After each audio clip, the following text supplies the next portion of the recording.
Our guest tonight, Dr. Stephen Greer. We're talking about his new film, Unacknowledged. It's premiering here in Los Angeles, April 24th. If you want to go, he said right before the break that there is still some seats available. Just go to SeriousDisclosure.com. The links are over at Jimmy Church Radio. You can just click right there, take you straight over. And we're going to be going. So I'm going to be there. Rita's going to be there.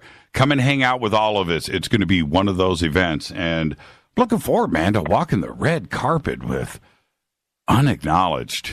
I'm just excited. Now, the complex, I want to tell everybody, you kind of, Stephen, you're being a little bit humble here.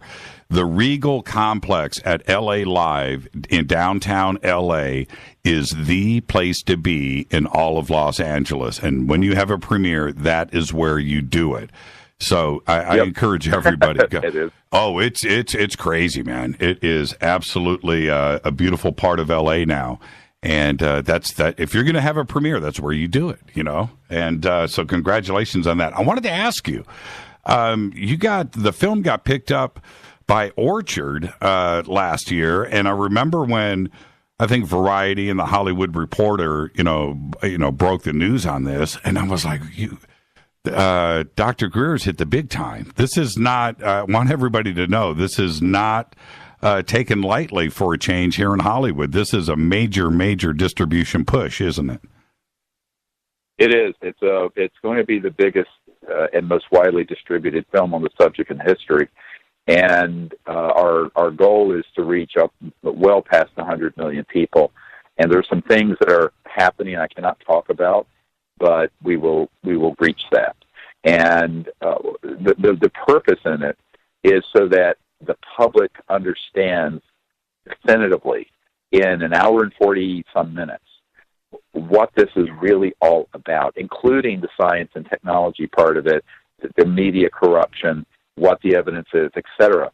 And, the book, which is about 325 pages, has the entire list of agencies and corporations and where they're located that are dealing with this that I prepared for a senior member of Congress some years ago, and that I then updated for President Obama and also for President-elect Trump.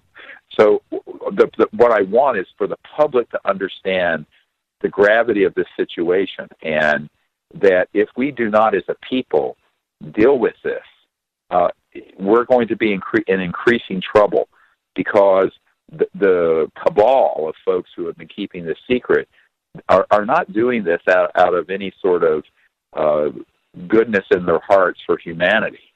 They're trying to control the macroeconomic power elite of the world around a economic system that is unbelievably corrupt, a media system that's become corrupted, a political system that's corrupt. But also, what they eventually want to do is present some kind of a hoaxed threat from outer space. And we actually show models of the anti-gravity spacecraft that have been built at Lockheed, at the Boeing Phantom Works, at Northrop Grumman, my uncle's old company, and show what the history of this is and why it's been under wraps. You know, a lot of people say, well, if we have these things, why aren't we flying from New York to Paris in them? Well, they're being held back for some very strategic reasons.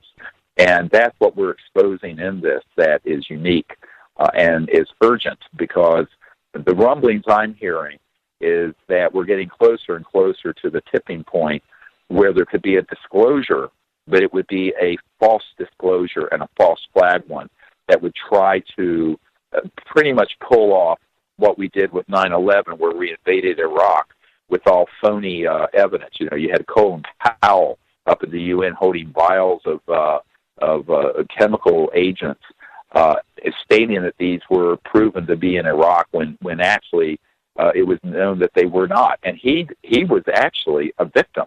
His chief of staff, in a documentary years later, admitted that Colin Powell, General Powell, who had been chairman of the Joint Chiefs of Staff and National Security Advisor, and at the time was Secretary of State for George W. Bush, was actually being played by the intelligence community so that they would invade Iraq when they knew darn good and well that that was unnecessary.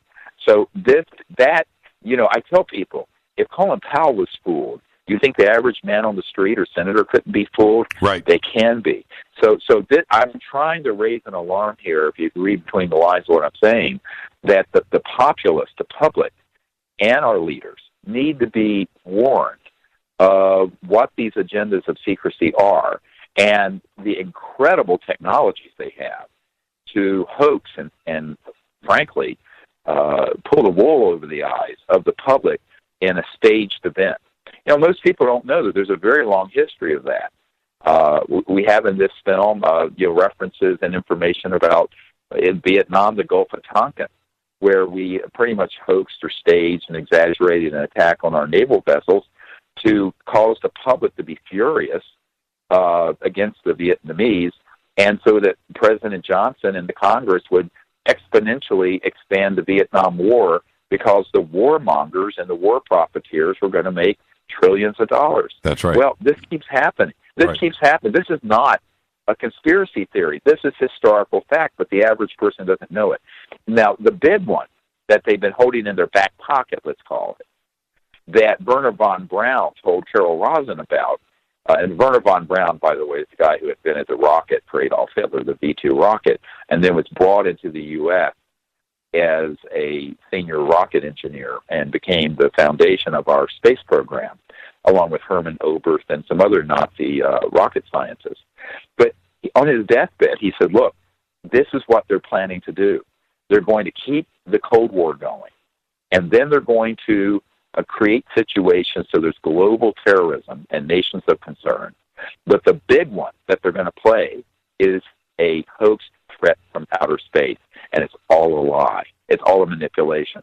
So this is something that, if the public could be aware of it, maybe we could avoid it. What I hate to say this, but the people ask me, why are you doing this? Why did you give up your medical career to do this?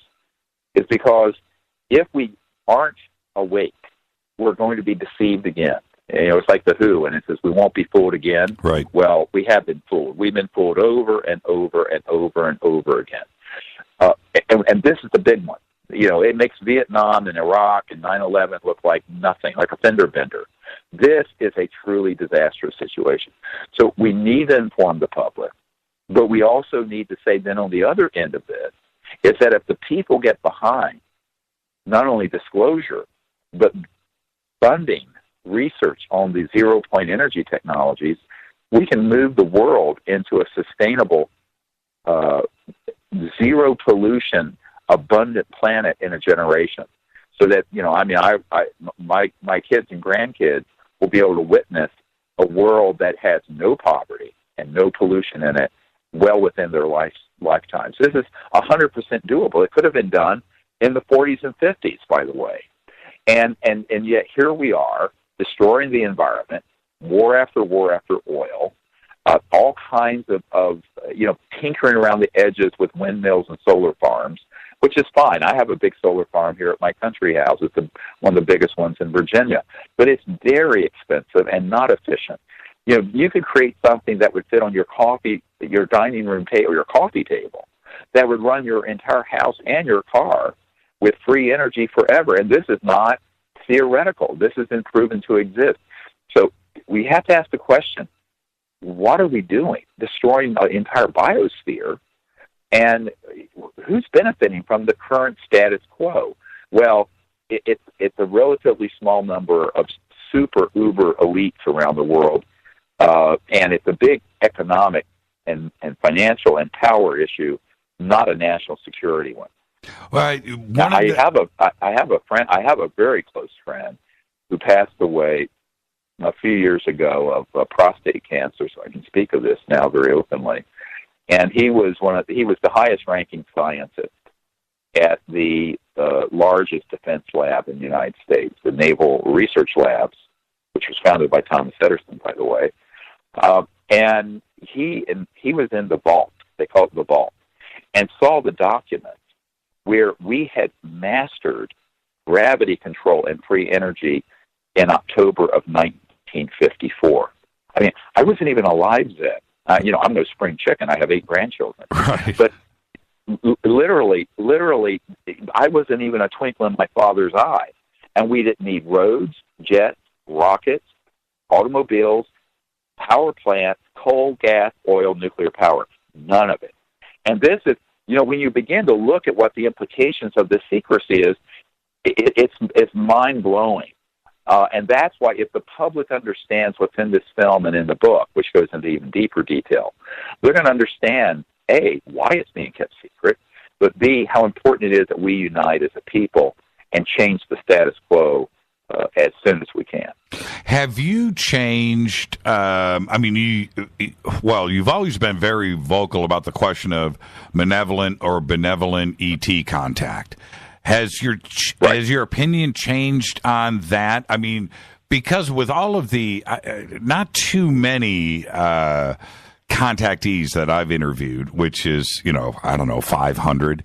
Not all of them have been good experiences. Some of them have been very negative. But you have been very outspoken about the benevolent side of things. But has your opinion on that changed? No, but most people don't listen to what that opinion is. So if you have a few minutes, you want me to talk about it? That's why you're here, Stephen. Yeah, let me hear it, man. Seriously. All right. So people have all kinds of experiences. Some of the experiences they have are with extraterrestrial life forms that are from other star systems and planets. Some people, but will be in an experience that's very rooted in consciousness, dealing with trans-dimensional electronics. In other words, electronics that interface with thought, consciousness, etc. Mm-hmm. Now, ETs have it, our covert programs have it.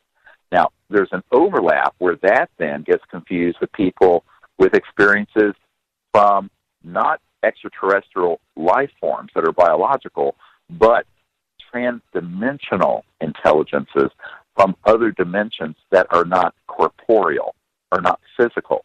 And those get all lumped together into one big category because people don't understand what we would call in medicine the differential diagnosis, the distinction between these different categories. Then you have to throw in something else that's even more frightening. And this is confirmed by intelligence officers in this film, that we have had a long-term program since the 50s and 60s using extremely advanced electronics, what are called radionic psychotronic systems that are electronic systems that interface with consciousness, man-made UFOs, and man-made creatures that look alien but are not. And this Air Force intelligence officer confirms those projects in this film. Now, so here you have people who've had ET contact, you've had people who've had contact with, let's call them intelligent beings from other dimensions that are not physical, extraterrestrial, biological entities from physical planets. And then to confuse the situation even more, you have this other thing going on, which has been going on for decades. And I first found out about this in 1993 and 94, by the way. And the UFO subculture and the people who study ET contact experiences do not want to admit that many of the people who have been victims of these have, if you recall their memories and do hypnosis, military people involved and military machinery and officers telling these robotic-looking aliens what to do. But that's all been covered up, ironically, by the UFO community because they don't, it's like there's no nuance left. So what I'm saying to people is that we have to be very careful before we go running around screaming, our head, like a chicken with our head cut off, and buy into this false flag stuff of marauding aliens doing all this stuff when we know that there's a counterintelligence operation that's hosting a lot of the most frightening things, not just in the U.S., but all over the world, and have been doing so for decades.